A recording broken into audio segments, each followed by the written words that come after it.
See, it's coming loose. I got real lucky, basically. There, right there. See how it's kind of, there we go. Okay, so I squeezed, twist, and rocked, and like, you know, really got her good. Just fucking worked, right on my pants. She got me. She got me. Man, come on. Every time. She gets me every time.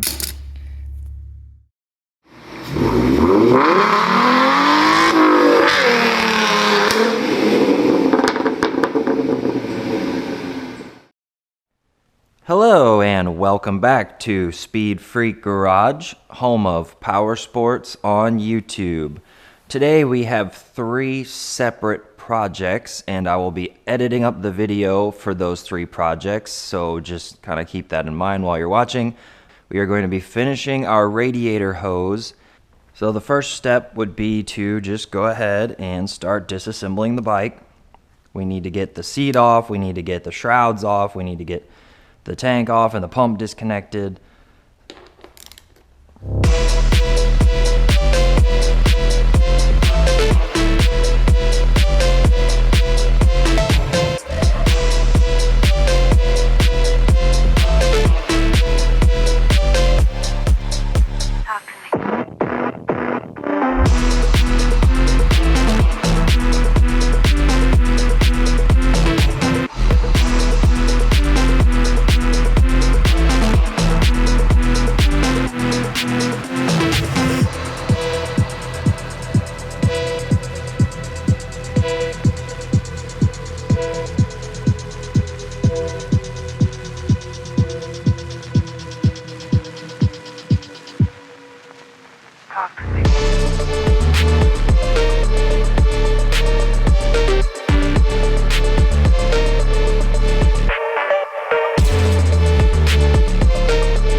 Okay, so now that the tank is off, we can finally change the last remaining radiator hose over to silicone.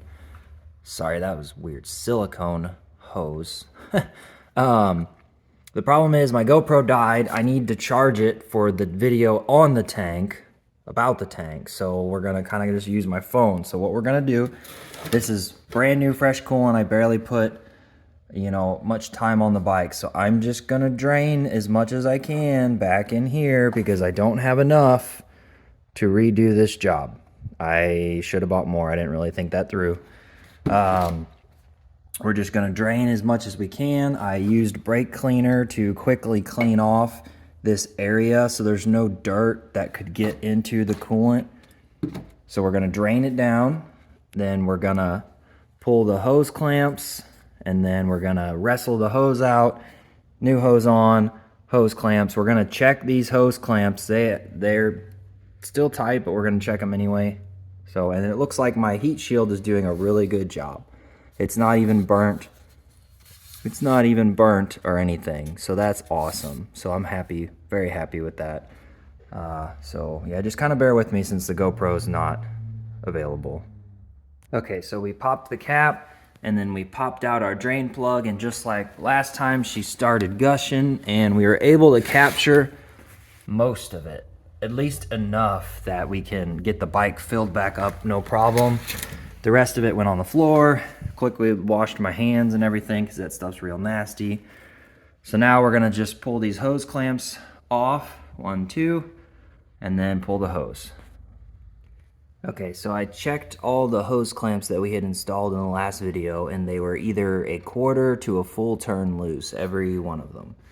And then I pulled these hose clamps. So now what you wanna do is you wanna grab and you want to twist to break it free and pull as you're twisting. Now the problem is, back here, they used a plastic nipple.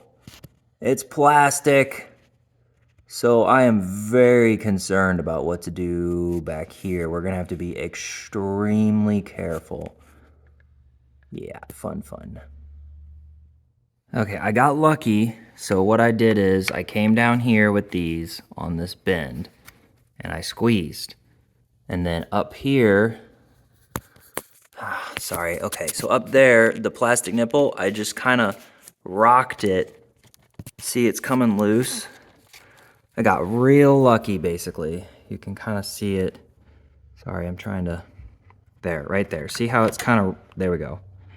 Okay, so I squeezed, twist, and rocked, and like, you know, really got her good. Just fucking worked, right on my pants.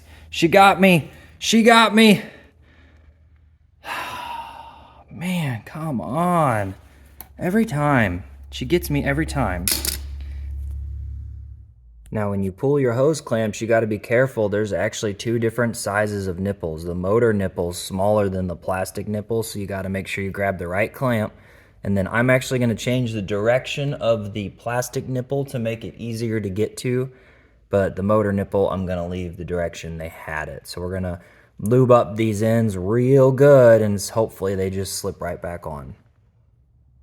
Okay, getting this back on was an absolute nightmare, and you can see I wasn't even able to get it all the way flush, but it's more than enough to clamp. I mean, I had to like spit on it, like porn star spit on it, and get it worked up in there. Basically the same way I got it off, I had to kind of clamp down and work it up. Working, I mean, it was, whew, I'm worn out, but it's on, and the other side's on, so now we're just kind of adjust it so it's not rubbing, like, you know, turn and adjust it and get her clamped down. Okay, and the hose is in. It's nice and tight. You have to be a little careful on that plastic fitting. I wish I would have flipped that hose clamp 180 degrees the other direction. It actually made my life harder, but it's too late now. This one went on. This one you can get real tight, real good and tight to pull it down over that smaller nipple. So now that this is done, that's really it. You got to fill it back up to the right level, run the bike, let it, you know, idle and get hot, and open the thermostat if there even is a thermostat, and then check it, run it, check it. You know, that was all covered in the first video. So in the description, there's a link to the first video if you're wondering why I'm only installing one hose and like, why are all these other hoses installed? Well, this is the second video, part 2, 2 fingers, okay? So, oh, that's interesting.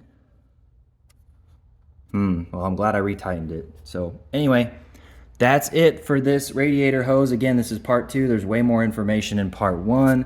This engine ice is great for the Midwest. It's good to like -7 Fahrenheit, I think.